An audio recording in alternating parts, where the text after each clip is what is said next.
Wait lang. Yes, Mr. Placido.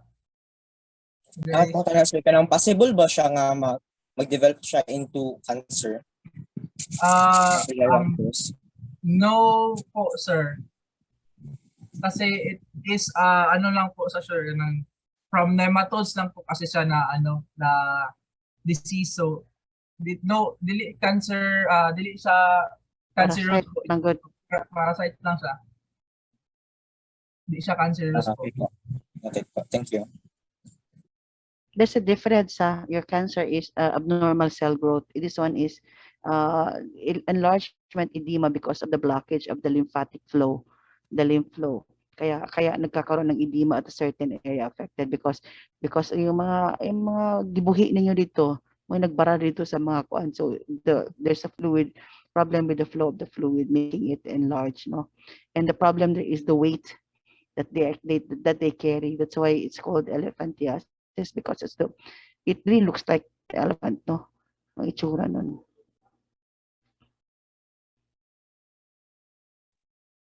So any more questions before to mag-start sa schistosomiasis? Okay. So mag-start na tayo, Sir Kayako. Thank you.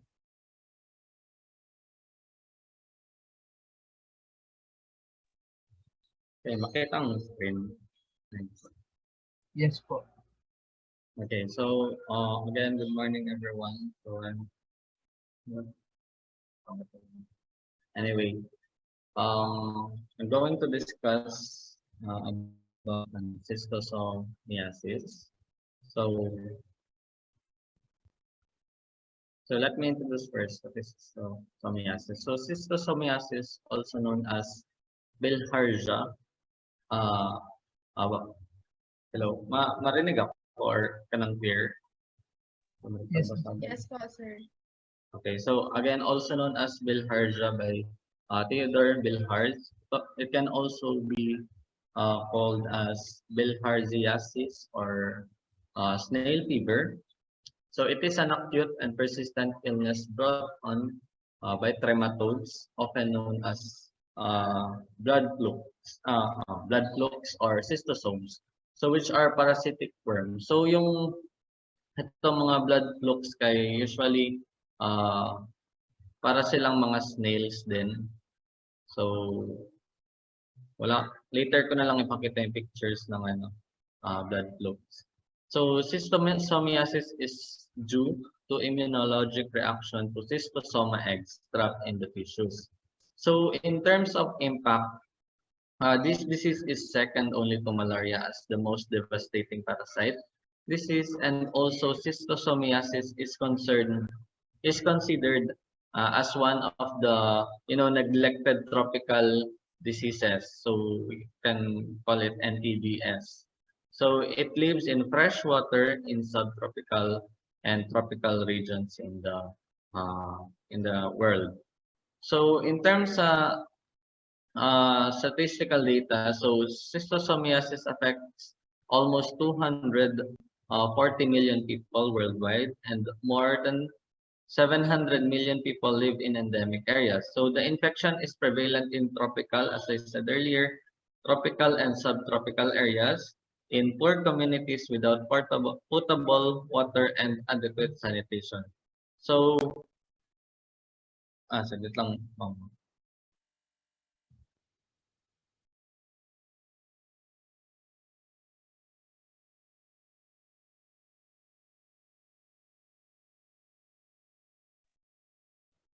Sorry, medyo mainit. Okay, again, so prevalent again on tropical and subtropical areas in poor communities without potable water and adequate sanitation. So it is endemic in the Philippines, affecting 1,599 barangays or villages in 189 municipalities or towns and 15 cities in 28 endemic provinces in 12 regions. So there are 655,124 estimated cases out of 300. Actually, estimate ano na to. Itong 2.5 dili siya kaya updated. So the estimated cases out of 3,961,000 ang exposed population. So the known endemic area in the Philippines are the provinces of Mindoro Oriental and Sorsogon in all provinces of Mindanao with the exception of Misamis Oriental, Davao Oriental, and Maguindanao. So for the Excuse, Davao City, walay kuan, wala kay Davao City. Sa daghan. hello ma'am, ma'am. Davao City wala ka, asa dapit diri daghan, naabot ta diri. Wala kayo ko nakita na ma'am. Local natin, Info or research about sa ma'am. Davao. Walay Davao. Wala ko nakita ma'am. Sa in general lang dud nila mo. Okay, sige. Sige ma'am.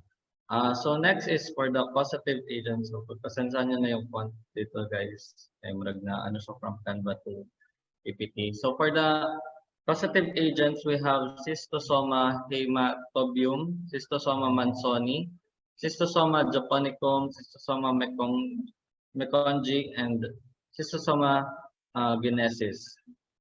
Okay, so for Schistosoma hematobium, it is common in Africa and Middle East. So it usually affects the urinary and genital areas of the human body. So ang snail host nito is Bolinus. So ang different guys, ang different causative agents natin will also differ doon sa snail host na pwede nilang puntahan. So for the Schistosoma hematobium, ang snail host niya is Bolinus. So next is we have the Schistosoma mansoni. So it is common in Africa, South America, and Caribbean countries. So usually Schistosoma mansoni affects the bowel and liver part of the human body. So the snail host is Biome falaria. Again, Biome falaria ang sa Schistosoma mansoni. Okay, so next is we have the Schistosoma japonicum. It is the most common causative agent for schistosomiasis. It is common in China and Southeast Asia. So it affects the bowel or specifically yung intestines and also the liver. So the snail host is Oncomelania. Oncomelania ang snail host for Schistosoma japonicum. Next is we have the Schistosoma meckongi. It is common in Cambodia and Laos.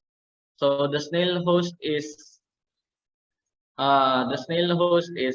almost the same lang siya sa Japonicum, and we have the Schistosoma guinesis or is synonymous to S. intercalatum. So if mabasa ninyo sa if ever makabasa mo S. intercalatum, almost the same or the same jud sila sa Guinesis. Okay?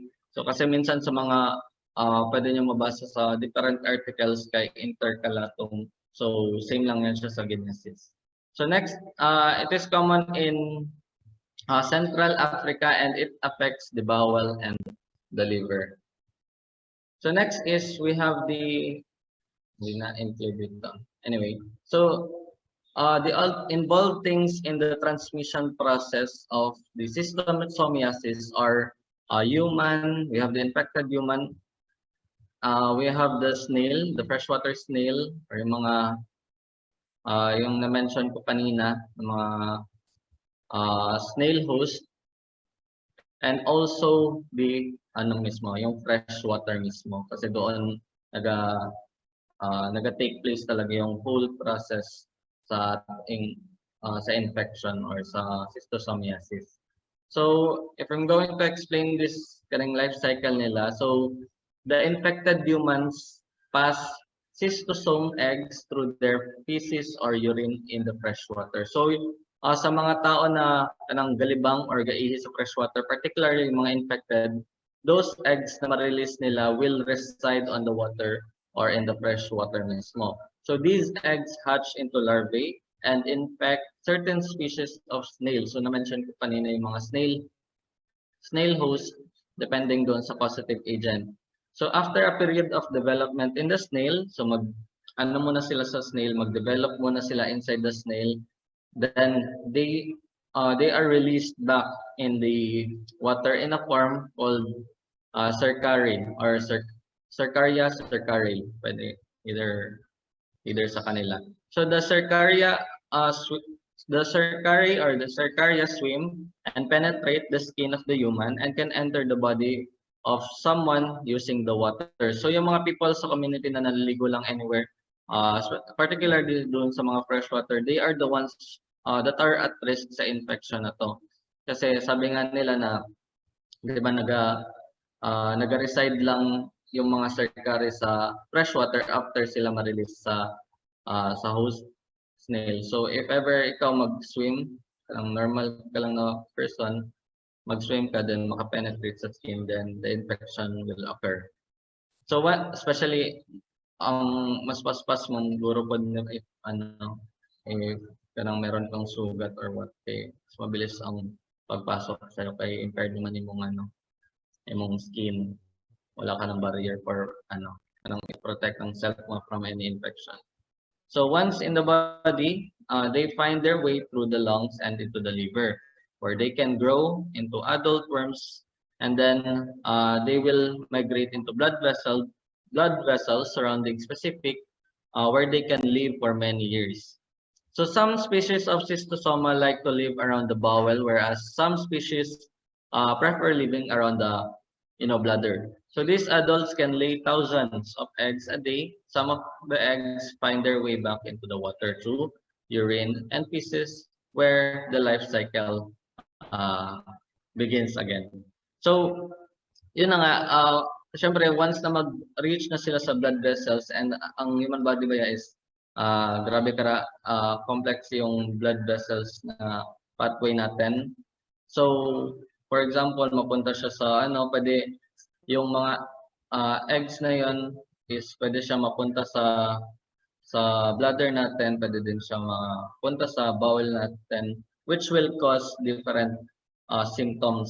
Later on will be discussed. So after ma-infect ng person, then babalik na naman tayo sa first na step doon sa cycle niya. Kasi yung time na na-infect ka na, then pwede ka na considered as infected one, and once na makaihi ka na naman and makatae doon sa freshwater, then mag-continue na yung cycle. So next is we have the etiology.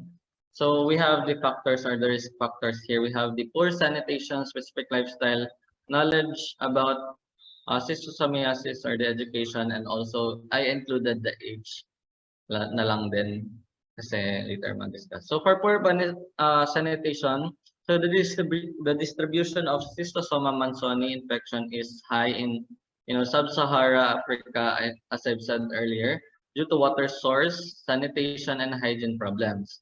So syempre di naman natin maiwasan sa ibang lugar kung saan sila naliligo or kung meron ba silang any hygiene practices sa place nila. So infected people can just excrete their waste anywhere, most especially sa mga freshwater and doon sa mga places na available yun lang yung available na water access nila.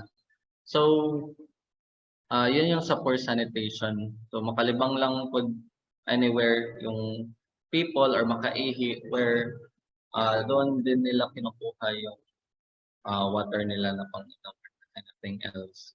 Water access then and panligo, most especially panligo nila. So next is we have the specific lifestyle. So men whose work requires that they wade in contaminated lakes and rivers, kana nag-work on sila doon sa mga lakes na without them knowing na yung lake pala na yun or yung river is infected. So women who use contaminated fresh water source to wash clothes and dishes, included lang, and children who play in the contaminated stream and ponds. So this type of people are used to this way of living, making them really at risk in acquiring schistosomiasis. Okay, so next is we have the knowledge about the schistosomiasis or the education. So adults who lack formal education will lead to poor quality of health, particularly sa schistosomiasis. Since this condition is just second next to malaria as the most devastating disease, some people don't know about this. And as I said earlier, it is considered as one of the neglected tropical disease. So if wala kang knowledge about the transmission of the illness and anumang mga involved, will be considered at risk in developing it. And lastly, gi-include ko na lang din ang age kasi may mga nabasa din ako na usually ang mga affected dito is yung mga school age kasi they are the one who are kanang grabe good maglaro sa mga water areas, sa mga fresh water. They like to kanang mag-swim and such. So they are the ones na kanang prone from being infected sa ating schistosomiasis. So next is we have the symptomatology. We have the signs and symptoms.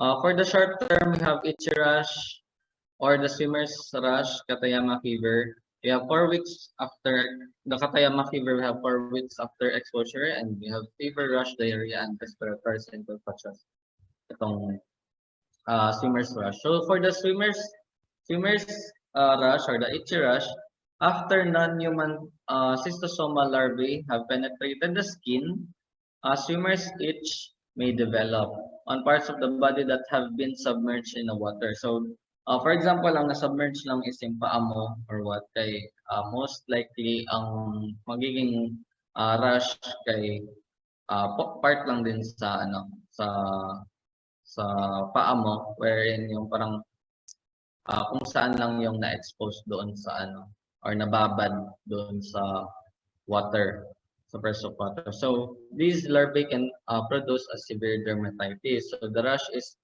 vesicular, irritating, and has a little red bumps called maculopapules, a small fluid-filled blisters.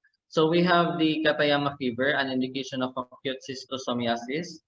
So fever, may kasama to siya na urticarial rash, enlarged liver and spleen, and bronchospasms and bronchospasms ang typical symptoms for this Katayama fever.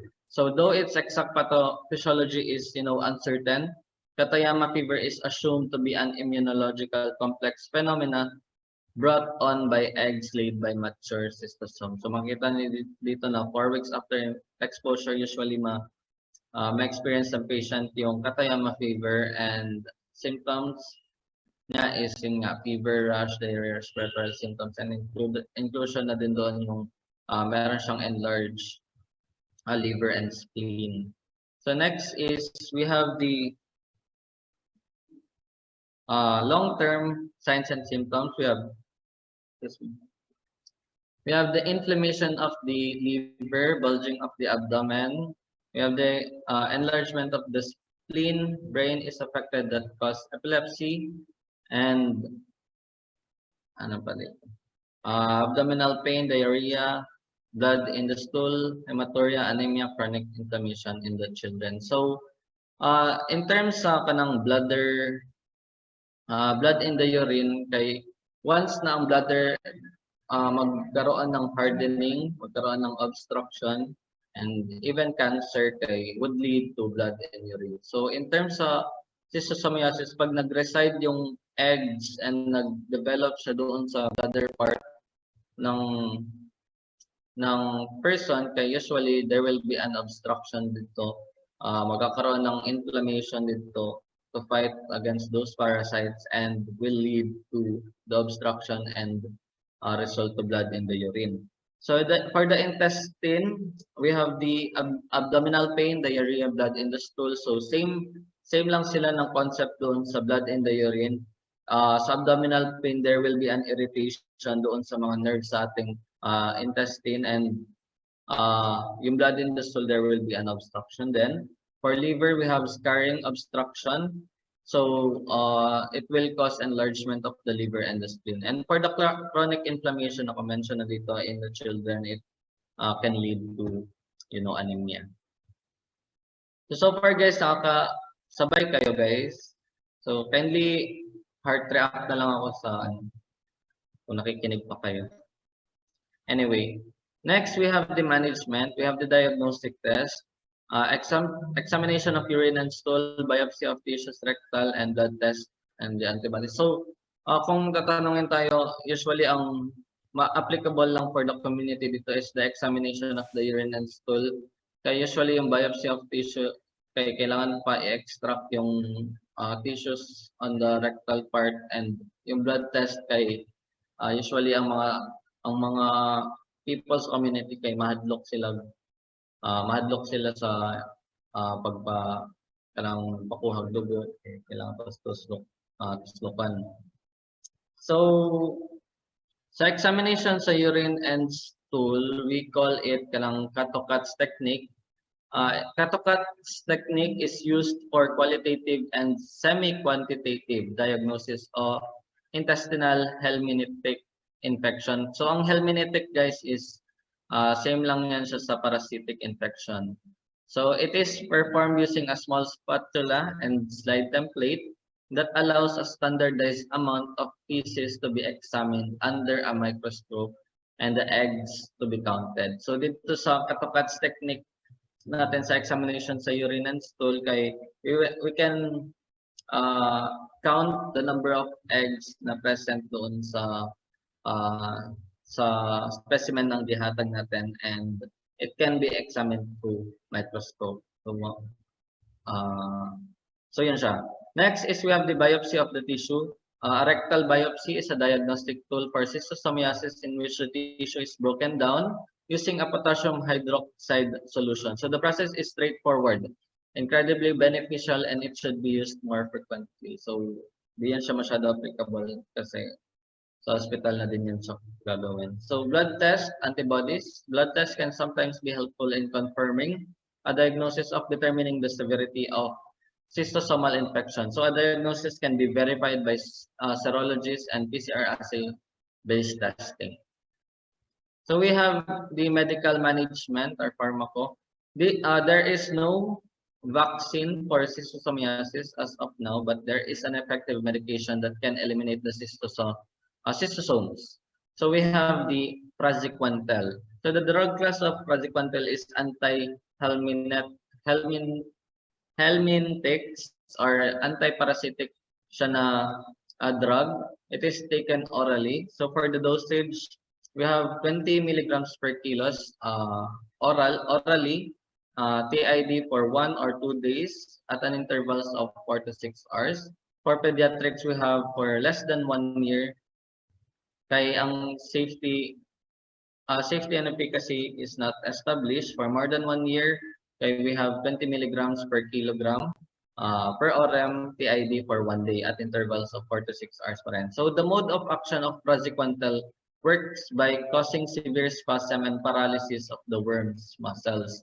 So this paralysis is accompanied and probably caused by a rapid calcium influx inside the cystosome. So morphological alterations are another early effect of praziquantel. So ang praziquantel natin, ang cure rate niya is 65 to 90%.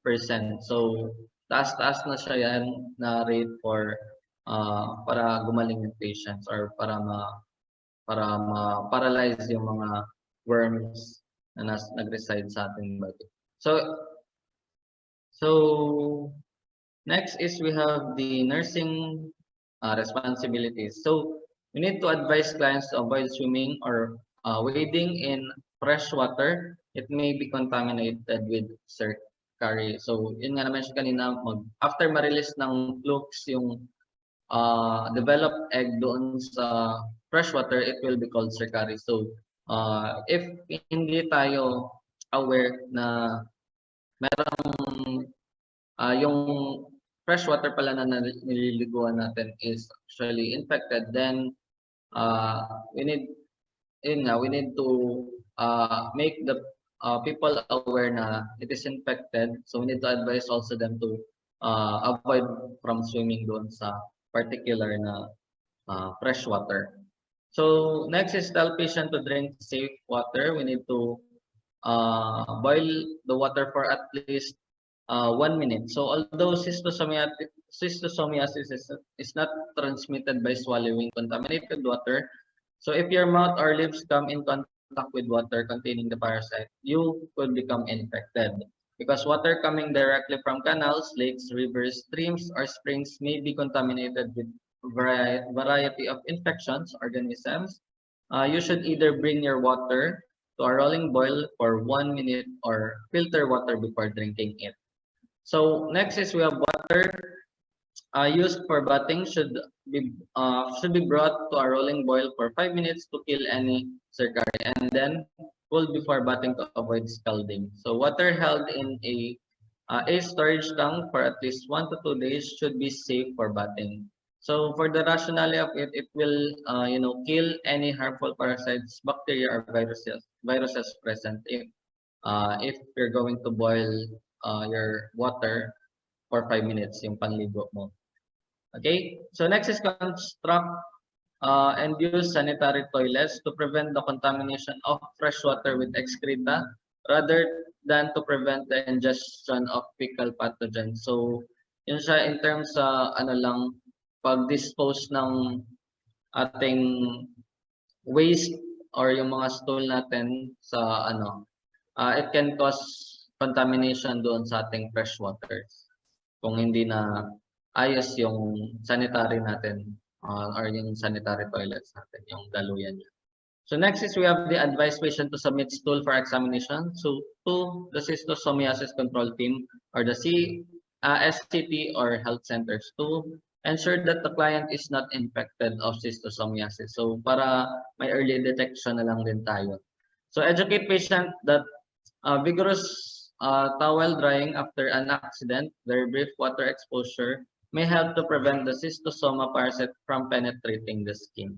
Next is to tell patients to keep the fingernails trimmed for those patients that has itchy rashes to prevent excoriation is helpful. So, if ever, di ba, tayo mga nurses we always trim our nails kasi doon kasi nag-reside yung mga different types of bacteria natin. So, if ever may infection or rash kayo, tendency, di ba, katahin man natin yan or katulad na to. So, for us to prevent yung further kanang infection or harm sa ating rashes, then we need to trim our nails.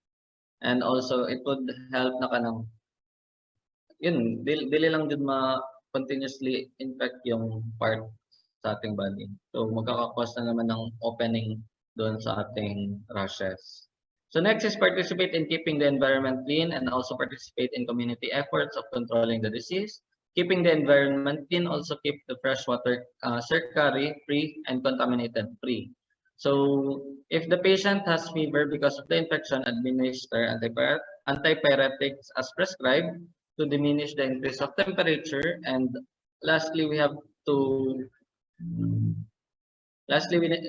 we have to wear protective clothing when exposed to water. So to prevent the cercari to penetrate in the skin first.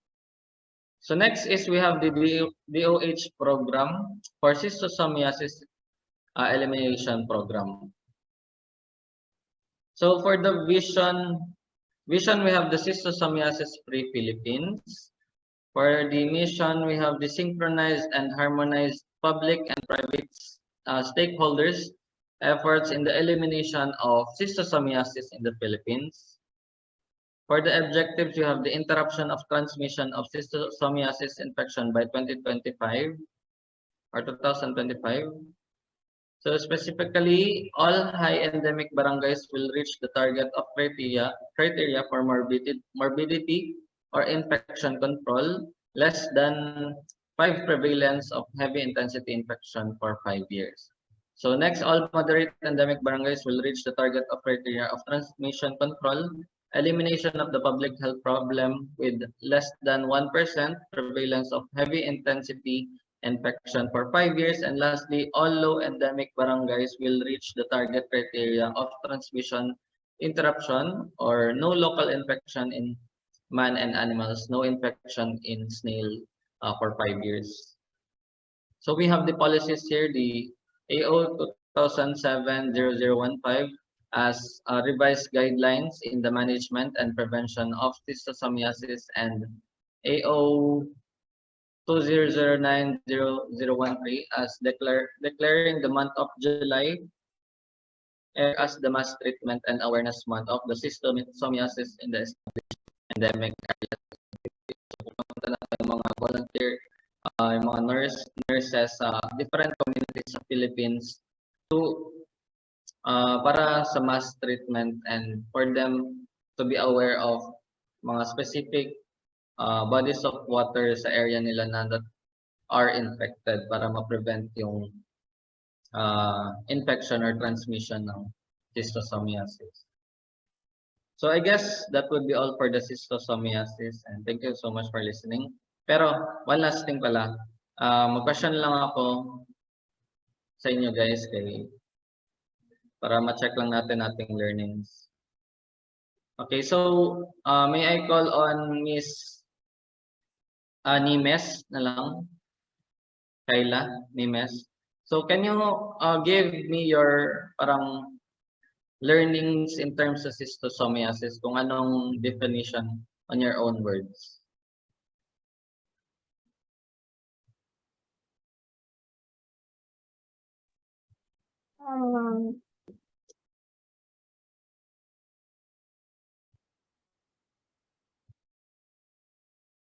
Hello? Ano po, sir, sakit, sakit po siya na which,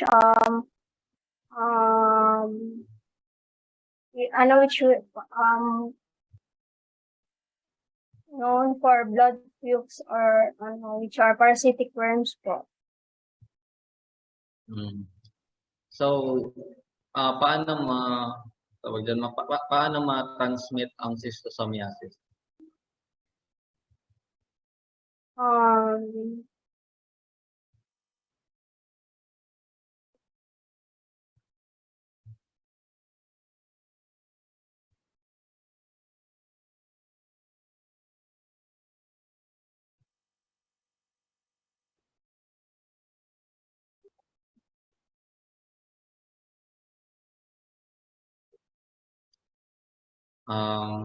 Ms. Nimes? Hello? So, ano po, sir, contraction, contact of contaminated fresh water from Okay. snails po. So, So again guys, ang transmission sa ating schistosomiasis will first doon sa infected person, then mapupunta siya doon sa fresh water through yung urine or ng stool ng infected person, then papasok siya doon, papunta siya sa snails, doon siya magde-develop, and once na nag-develop na siya, marirelease siya ng mga snails and mag-reside lang siya sa fresh water until such time yung normal person is maligo doon sa sa area. Then yung cercari niya or yung na-release na developed eggs niya will penetrate the skin of the normal human. So ganun yung transmission, guys. So thank you so much for listening, guys, and that would be all for schistosomiasis.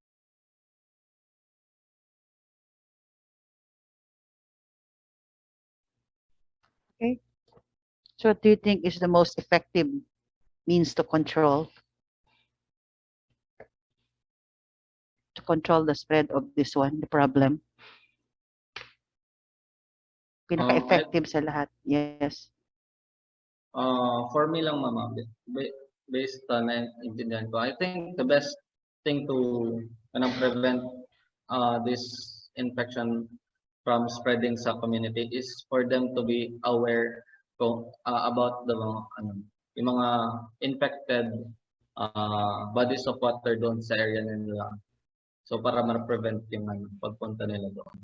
So if ma-prevent and then it will stop na yung chains. But I guess what's more important is to preserve also those body of water, no? Not to Yes. get making it infected. Marag madre po putang bakasyon ana, no? fresh water at saka swimming anak ang style na. So, kung meron man tayo mga cases na ganun. Okay, I heard before sometime in 2000 na we have so many cases daw sa may Kalinan, may banda something ganun. Pero I don't know how because there was one doctor who made a research study. He said, even if I'm going to dive in here, this certain parang ano ba siya, parang ano gani siya, mga pond gani doon. Wala man daw nako, pero I don't know what's the latest statistics. That's why I'm asking which one is common here in dito sa sa Davao, saan makikita, because we have to, lalo na kayo, lalo ngayon ang trip ng mga tao ngayon is going out for a vacation, break, di ba? Pabukid ang mga trip ng mga tao ngayon. So we have to know those areas that were affected. But if we're going to look at it, the single most important way to prevent this one, I believe, is the proper waste disposal natin. So that could be creation of a proper yung mga toilet, no? Importante merong ano. It should not be, because in the first place you're not supposed to defecate, you're not supposed to in this body of water, kaya ma-contaminate sila. Kaya pinaka-importante doon, alam nyo saan kayo dapat mag-dispose ng mga human waste. Kasi doon naman siya nanggaling eh. Okay? But eventually, if you have discovered that body of water, so you have to make sure that you are safe, so you don't deep, because of the fact that it can penetrate to the skin, no? Kaya kailangan talaga siya na iwasan mo ano. However, if only we can treat that body of water, no, so that we can preserve it, it can still be used for other purpose, no? Pero importante diyan, if you have a known case, then you have to let them find a correct the proper talaga waste disposal, human disposal natin. So it's a creation of a the toilet system natin para walang magkakahawaan. Okay?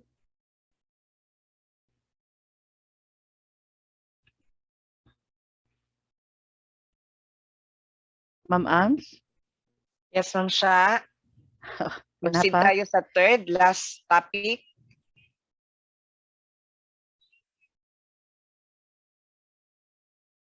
Okay, group 2, malnutrition, no? Yung last natin. Yes, ma'am.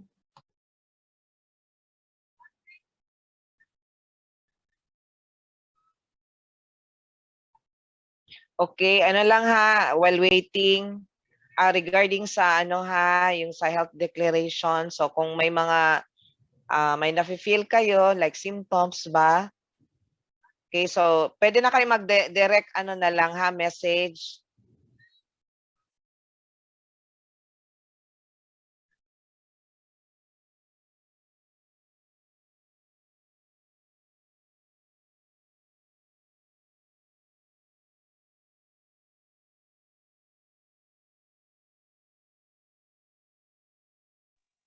Good morning, everyone. I am PCI Duyag, and my partner is Lancy Gagni, and we will be tackling about malnutrition.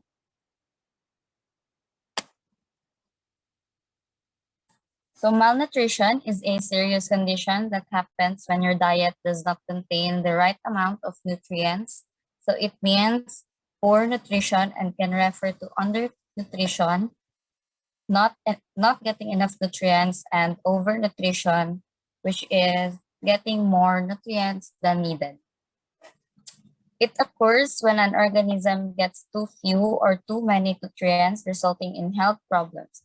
So specifically, it is a deficiency, excess, or imbalance of energy, protein, and other nutrients, which adversely affects the body's tissues and form. Next, please. So according to World Health Organization, globally in 2020, 149 million children under 5 were estimated to be stunted, too short for age, 45 million were estimated to be wasted, too thin for height, and 38.9 million were overweight or obese. So around 45% of deaths among children under 5 years of age are linked to undernutrition. So these deaths often occur in low and middle income countries where childhood obesity levels are rising at the same time. Next, please. So undernutrition is and has always been a serious problem in the Philippines. For nearly 30 years, there have been almost no improvements in the prevalence of undernutrition in the Philippines, and every day, 95 children in the Philippines die from malnutrition. 27 out of 1,000 Filipino children do not get past their 5th birthday. A third of Filipino children are stunted or short for their age. Stunting after 2 years of age can be permanent, irreversible, and even fatal. Next, please. So in 2019, Compostela Valley had the highest number of deaths by malnutrition in the Philippines Davao region, accounting for 42 out of 154 deaths across the region. On the other hand, the city of Panabo reported no deaths from malnutrition in the same year. Next. Okay, so the World Health Organization defined malnutrition as the cellular imbalance between the supply of nutrients and energy and the body's demand for them to ensure growth, maintenance, and specific functions. Okay, so for the etiology, your body needs a variety of nutrients and in certain amounts, maintain its tissues and many functions. So, nangyayari yung malnutrition kapag hindi natin nakukuha yung proper nutrition na kailangan ng ating katawan. So, here we have two types of malnutrition. The first one is overnutrition, which happens when the person gets the nutritional requirement beyond the needed amount. And then undernutrition, which means hindi niya nakukuha yung proper nutrient requirements na nagli-lead sa mga diseases and deficiencies. So here in the next slide, we have a chart.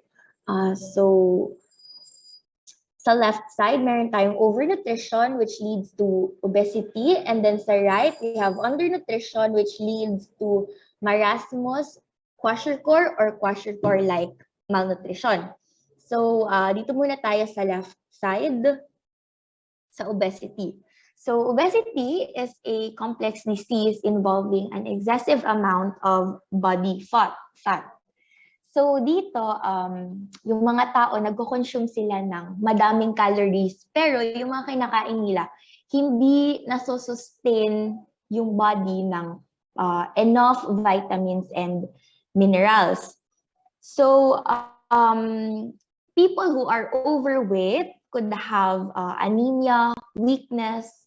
They could also have faintness or fatigue dahil nga doon sa, again, lack of minerals and vitamins.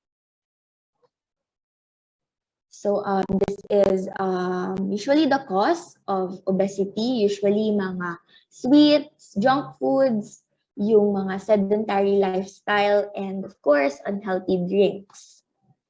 So, since we're done over the left side of the table, let's go now to undernutrition, yung marasmus and yung kwashiorkor malnutrition.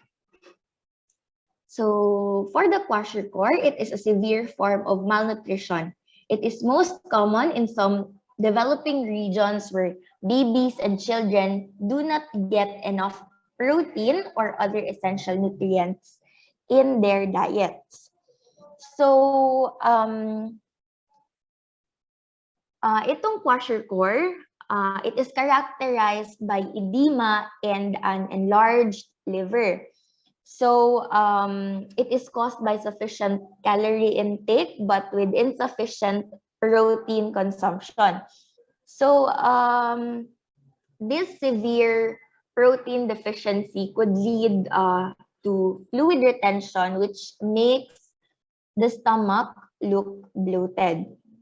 So, ito yung edema niya, yung pitting edema. And as you can see sa picture, malalaki yung kanilang mga stomach. So the next one is marasmus. So it came from the Greek word marasmos, which means withering or wasting.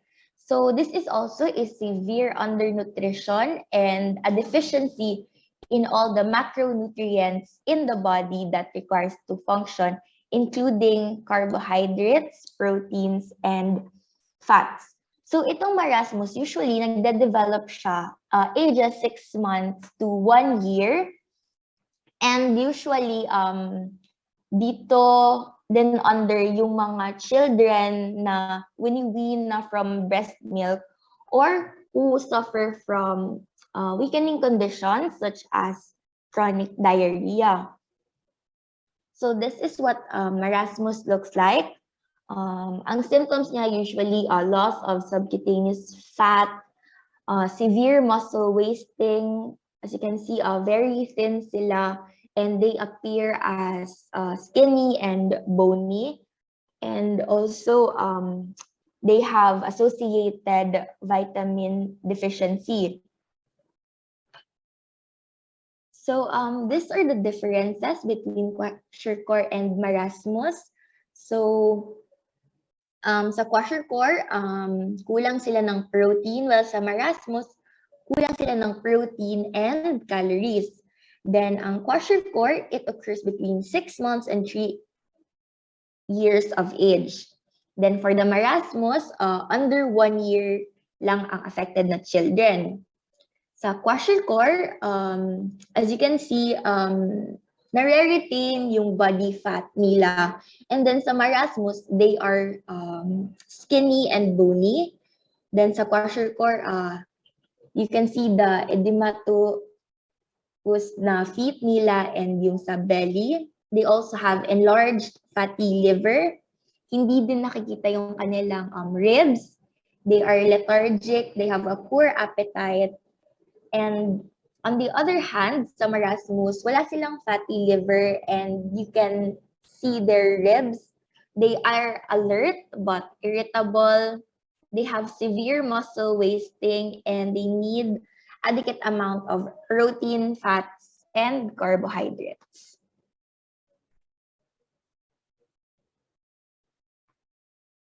For the symptomatology, malnourished children may be short for their age, thin or bloated, listless, and have weakened immune system. Nutritional disorders can affect any system in the body and the senses of sight, taste, and smell. They may also produce anxiety, changes in mood, and other psychiatric symptoms. So other symptoms include, next, pale, thick, and dry skin, bruising easily, rashes, changes in skin pigmentation, thin hair that is tightly curled and pulls out easily, achy joints, bones that are soft and tender, gums that bleed easily, tongue that may be swollen or shriveled and cracked, night blindness, and increased sensitivity to light and glare.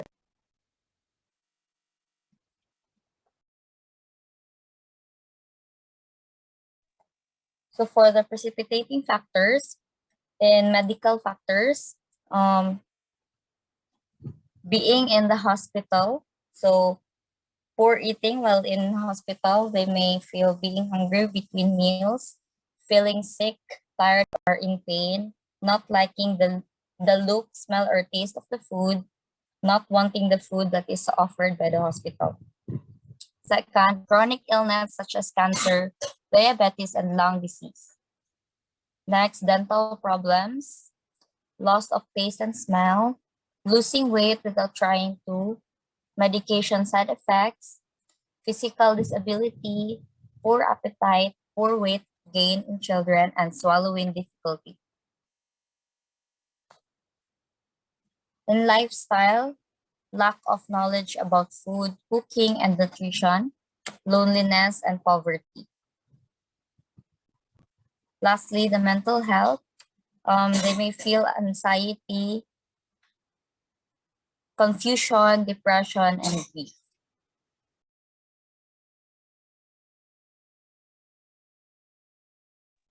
Okay, so for the health teachings, the first one is to eat variety of foods every day to get the nutrition your body needs. So dito, kailangan natin kumain ng go, grow, and glow foods. Then, eat more vegetables and fruits to get the essential vitamins, minerals, and fiber for regulation of body processes. Then, consume fish, lean meat, poultry, egg, dried beans, or nuts. So, para makakuha tayo ng proteins that are essential for growth and repair of body tissues. Then, intake milk, milk products, and other calcium-rich foods. So, examples are yung mga malilit na fish or yung mga shellfish para sa ating healthy bones and teeth. Then, avoid alcoholic beverage and do not smoke para hindi tayo makakuha ng other diseases or other non-communicable diseases. Then, consume safe food and water. So, this is to prevent diarrhea and other food and waterborne diseases. The last one is to attain normal body weight through proper diet and moderate physical activity. So this is to maintain good health and help prevent obesity. So that is it for our discussion on malnutrition. Okay, thank you. Pakibalik doon sa health teaching po.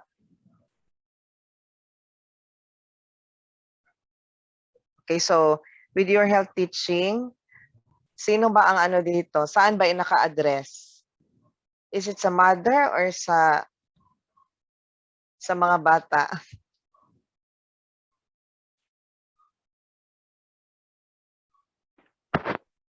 Pwede po siya sa family, ma'am. Sa family.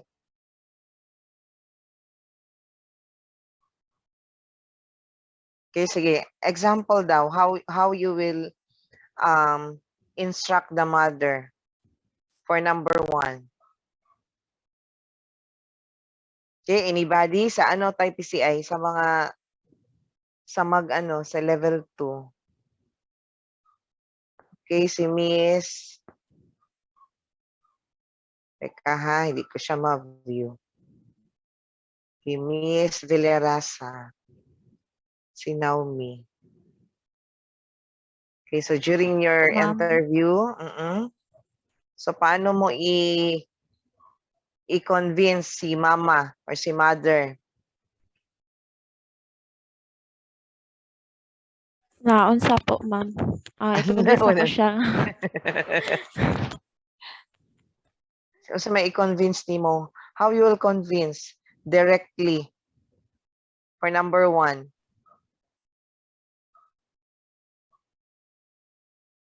Okay, andyan naman. Oh, nakastate sa number 2 na. Nakastate din siya sa number 2, yes po, number 3. Sige, in general. I will encourage the mother po na ma'am, kanang pakanon nato ang ato ang anak, anang gulay, tapos dili kayo anang mga processed food like hot dog ay unhealthy man gud siya, then wala kayo yung nutrients makuha.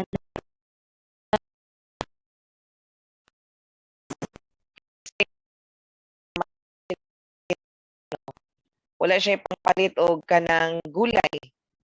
Or ang iyang ma-afford lang is, let's say, ang iyang lang ma-afford na food is katong from the ayuda. No? Like,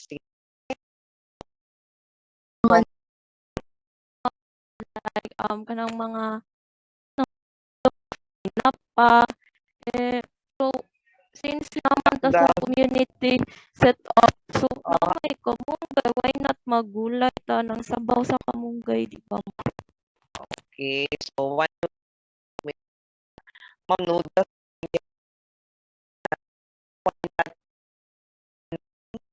malunggay ang noodles, no? Para magiging nutritious siya. Okay? What else? Yung lahi pa Miss Britannia.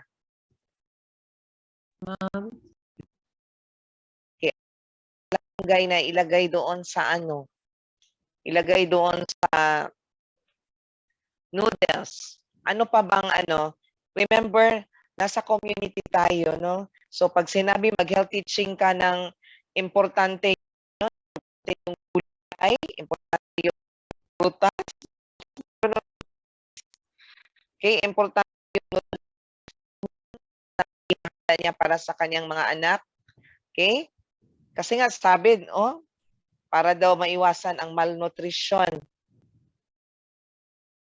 So, ano pa ba aside sa malunggay na ilalagay sa noodles?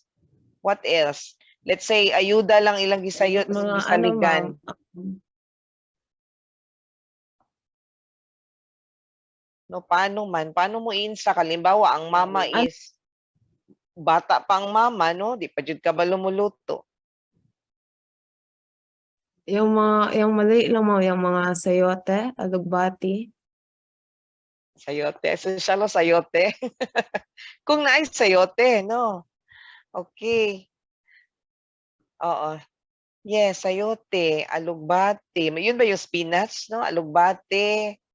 Ano pa ba? Malunggay. Yun kasi ang madali lang maano sa backyard, no? Malunggay. Yun, no? Kangkong, alugbate. Madali lang yan siya mag-ano, no? Magtubo.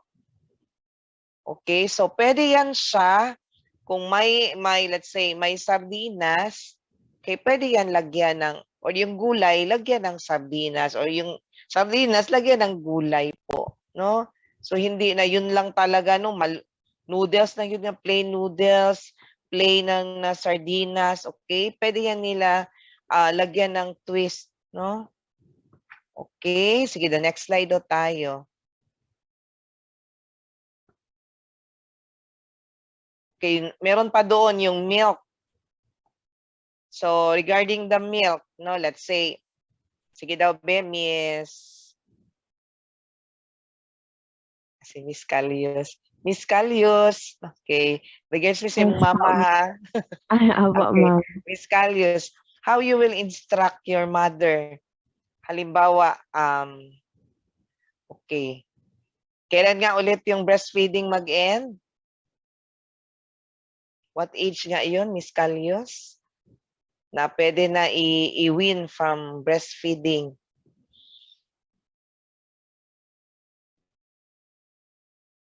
Okay, nakalimot siguro. Ano, ma'am? Ay, sorry, kinaglag mo, ma'am. Ano, ma'am? 6 months po ata.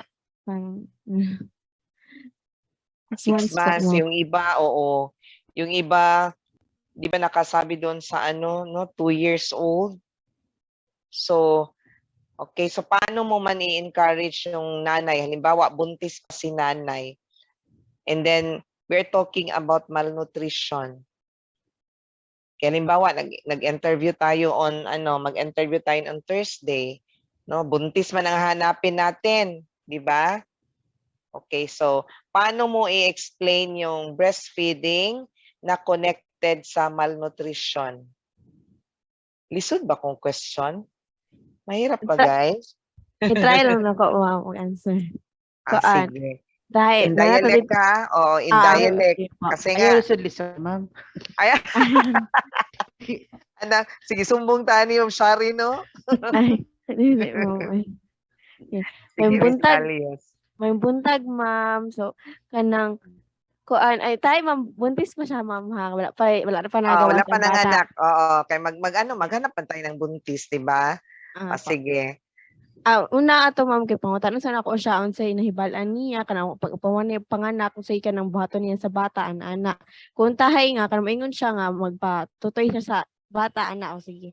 Patutoy siya tas pangutan ako siya nga, ma'am, kanang hantod kanu sa man kanang pwede nga kanang dapat gatas lang ang ginakaon sa bata kay moingon siya nga kanang abiniyag kanang hantod sa 1 year hantod sa kanang 3 years ana, tapos dito lang inan ako siya, ma'am, na ma'am kanang dapat, ma'am, sugod na kanang mga 7 months or kanang 1 year kung makaya kay sugod na ana nga mga edad, ma'am, kay kanang dapat mag-introduce na tayo, maghatag na ta og pagkaon sa ato ang anak o kanang ginagmay lang gud kanang mga siguro patatas kanang slice na to siya ginagmay tapos kanang pwede po dugmukon na to siya kay para mas dali siya matulon sa bata.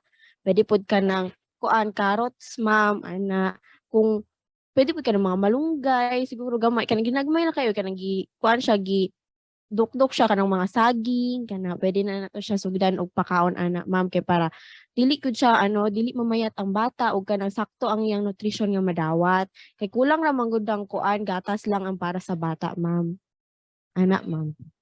Ah, agree ka ato Ma'am Shari. 6 months pwede na mag solid food. Okay, mash gidukdok yun no. Katong i-mash ang kanang potato, i-mash ang unsa pa ba pwede i-mash? I-mash ang kalabasa, no? Mga ingon ana. Kana man gud ang common na and then sabaw, no? Sabaw sa gulay, no? Kana yung malunggay, no? Very nutritious. Okay?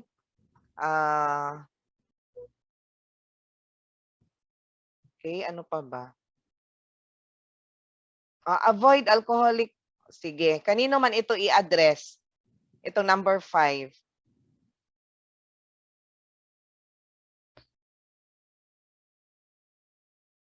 Okay, PCI. Si PCI akong pangutanon. Saan man ito i-address?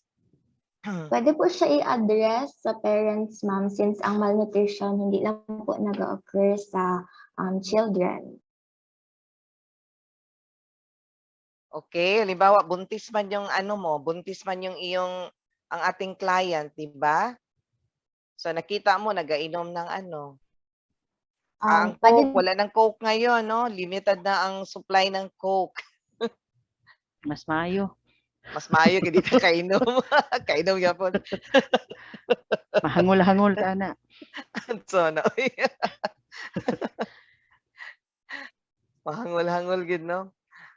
Sige Miss sana yun si Miss Dogiles. So how you will instruct the mother, no? Mukuyog biapod mo sa sa mga second year na mag house to house. Okay, maghahanap tayo ng buntis, ng family with buntis. Okay, nakita mo na umiinom doon ng alcoholic, unsa man ning alcoholic beverage. Yan nagayose pag yun. Sige daw be. Sige, in dialect. Okay, padayalik lang to sila ma'am kay basig ni kabalo mo storya dito. What should? Sina Blaze. Siguro ma'am, first aim na nato na. Maayong buntag, ma'am. Kanang dili lang ta magsigig-in dili lang ta magsigig-inom, magsigag-sigarilyo. Mas maganda dito. Okay, Ginoo ko tarawag istorya ha. Basig kita na pa may istorya. Di ba ko mo tingog pa pasantan gyud beta Ako mo. di pag kumutingog. Taro nga Miss Dogiles kay magkuyog biya po ng PCI, no? Together kamong upat or sa upat po di mo ma'am siya, no? Oo. No, upat buwan So sila you'll be dito. joining, no, the second year in their interview. Okay? So sila man ang mangutana kamo mag-alalay lang mo. Kaya ang CI ana mag-ana-ana man sa tulo ka grupo, no? Or upat ka Tabok-tabok grupo, man mi. magtabok-tabok man mi ana, okay? And then yung mo naabutan ninyo, let's say naabutan, no, paano mo siya i-convince? Okay, umiinom siya doon, nagsisigarilyo pa. Sumbagan pa ani.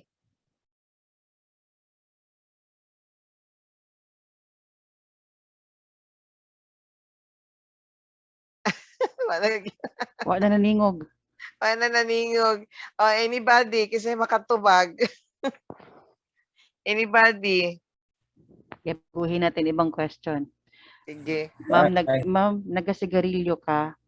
Ma'am, ayaw ka manigarilyo to bagon ka sa buntis. So, ako manigarilyo. Ako bana naman. O sige. Solusyonin na ninyo. Wala siya gasigarilyo. Pilosof Pero yung ang bana. kausap niya. Pero yung bana gasigarilyo. So, how are you going to deliver your healthy change, no? Kay, maman yung importante paano natin pinarating yung message natin sa kanila. Kanang maayo ang dating ba? Kanang serbisyong totoo ang dating natin. Oo. Hindi litong Para tag diktador dito gakuan sila ha. We're going to convince them. Pwede po ingnan ang katong mama, ay katong Sige. pregnant Kunuhay, woman, kasi ako ma'am. kunuhay itong buntis. Istoryahe ko. Sige. Ingnan, tika ma'am, na ma'am, of course, first ma'am, kay mag-ask ako, ma'am, naga-sigarilyo ka, tapos if magingon siya na ang iyahang asawa lang, sorry po, if magingon siya na ang iyahang asawa lang, kay mag-ingon ko ma'am na, ma'am, Diretso. pwede Sige, na diretso. to i-encourage ang Ano sa encourage, ma'am? ang asawa, i-discourage po ang asawa na mag-smoke kay dili lang ang ilahang health ang nakaput at risk, also ang health sa Uy, English baby speaking po. man kay mo dai. Ayaw pag sige in English dito. Gani. Bisaya ba? Kasi pag Bisaya sa community ba yan mo? Oh, sige. Okay, take 2. Eh, pag in English dito kay nasa most community. Sige daw, istoryahan daw. Sa pag-deliver ana yung gusto ipaabot na message. Ma'am, kung pwede dili lang ta man garilyo ug mag-inom kay Dili lagi ko ang Dili nagasigarilyo. Ako laging bana. Wala makatingog. pwede po nato ingnan ang ang imuhang bana na dili lang manigarilyo kay dili lang ang iyahang Ma'am, kabalo ka ma'am no kay kanang ang kasi lugod ako na siya giingnan dili ko siya man nagdilo. Hindi man siya muundang ma'am oy.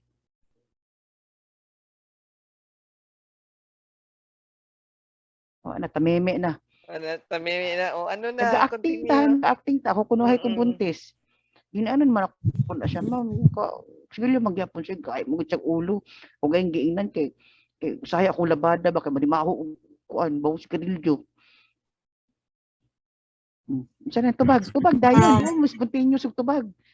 Ma'am, kung pwede, ingnan na lang ang asawa na kung pwede sa gawas na lang manigarilyo or palayo lang jud sa iyang asawa. Unya kay bawal man manigarilyo sa gawas no. Mm. Kay naman tay balaod.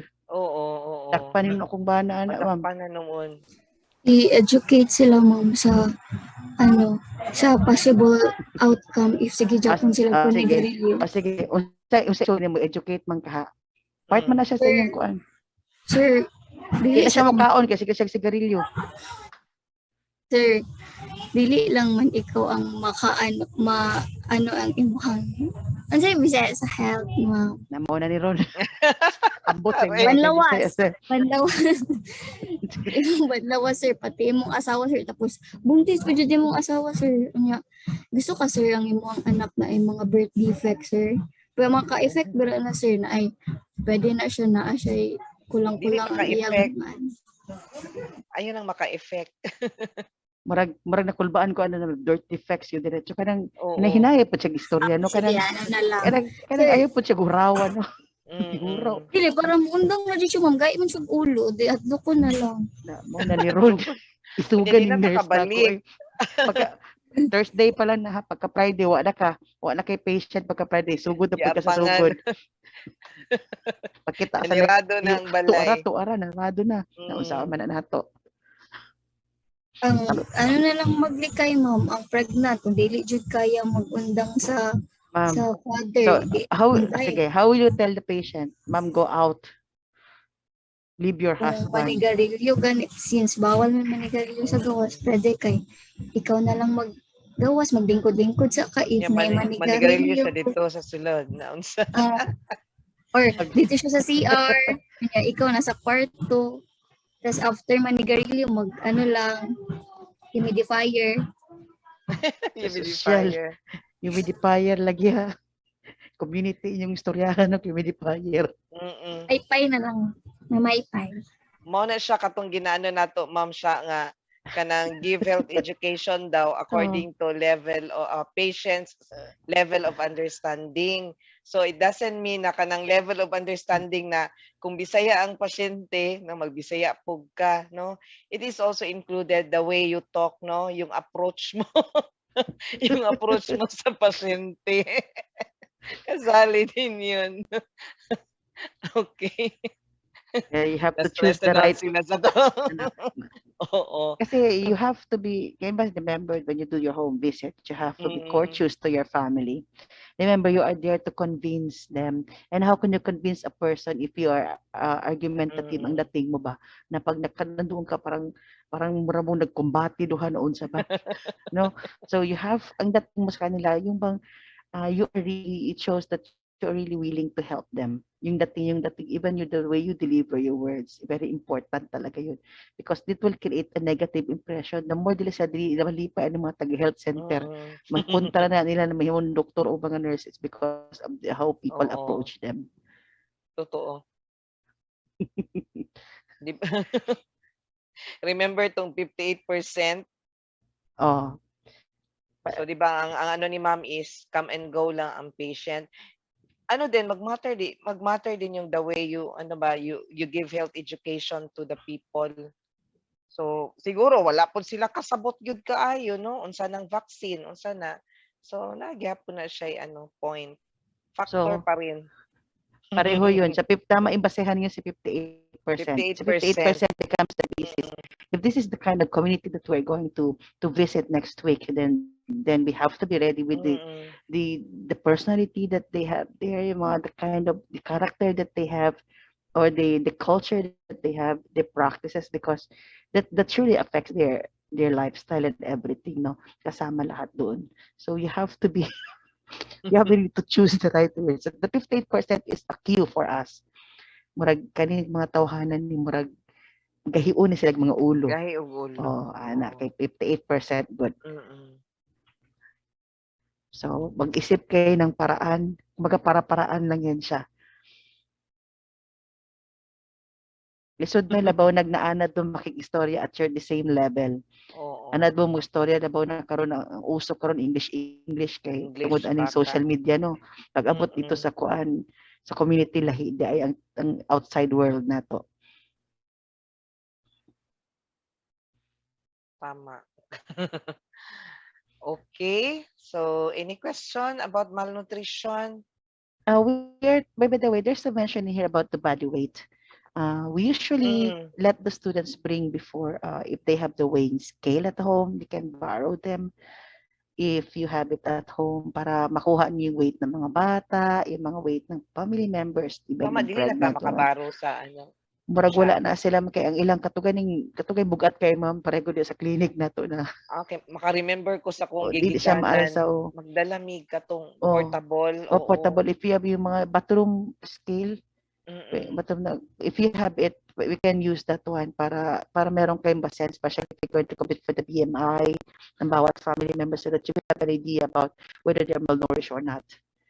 Okay? So pag-usapan na you who has at home, but you have to disinfect it well when yun nga lang ginaiwas. Anyway, that's so that means to say if you're going to use your own apparatus from home, you really have to bring with you paper lining, no? At the same time, it's an opportunity for you. If you bring a paper lining, you have an opportunity to look for the waste disposal, the garbage disposal, because magtatanong man kayo, man yung iwanan yung paper line, so tanong, ma'am, saan ko ito pwedeng itapon? So that will give an avenue for you to see, no? A chance for you to see their waste disposal nila. So magkaroon din kayo ng idea. That's additional info on your part. Without them knowing that you're already observing the everything in their environment. It seems like we're just focused on the person and the family, but but in reality we are also concerned about the environment itself. Okay, what do they have there para process natin, because everything that surrounds you will visually affect your health.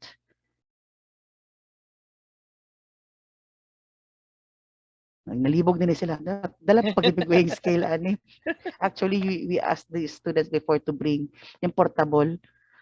Kung isa lang meron sa inyo, muna mangita tagbuntis na silingan lang kay para balhin-balhin na lang sila.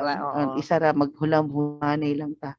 You can weigh including the children. We do hope that all the children are all of them are at home para we can weigh them. We can include them sa ating you can check on the BMI, you can check on mag-check natin lahat, especially when you talk about nutrition. status ng bata. So, determine what are their problems really, and in that case, if we come up with a good output, then we can somehow endorse it to the family, to the health center, so that they can make use of that as part of their reference for information data, as part of the data gathered about the family, give them a background about certain members of the community.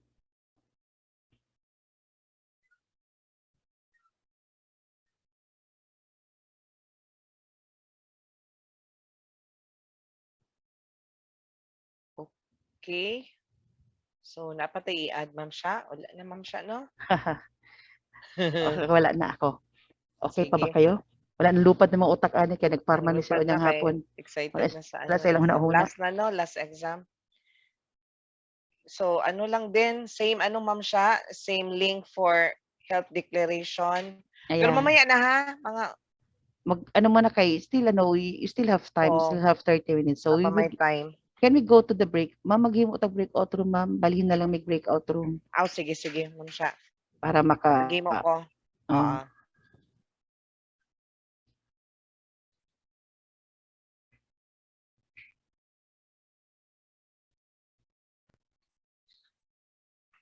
You start working on your notebooks now. We will be collecting your notebooks this afternoon. After your exam, you may drop by. Asa yung pabutang sa ko, ang pabutan ako ng pigeon ko, ano to, diri.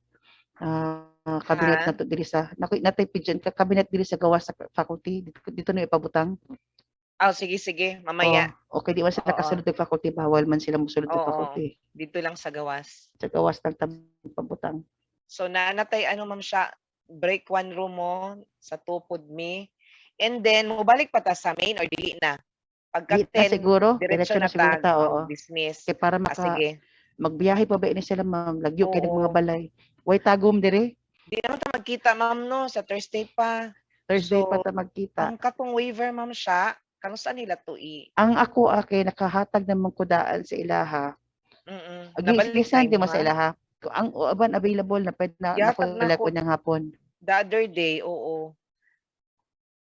Okay, siguro kung So, kapirma na.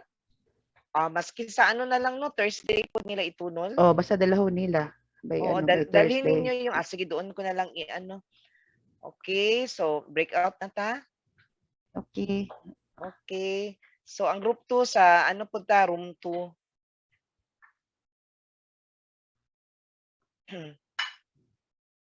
We can choose na lang, ma'am. Asa may dili may mabilin Diretso ra, ma'am. Choose your room lang. Choose na mo. Kamuray adto. Ano ko na. Open na. Okay. Sa na room? Room 1 mo, ma'am siya. Okay, sige. May group move to, ano? So, breakout room. Ang group 1 doon sa room 1 sa breakout. Ang group 2, okay, doon din sa 2.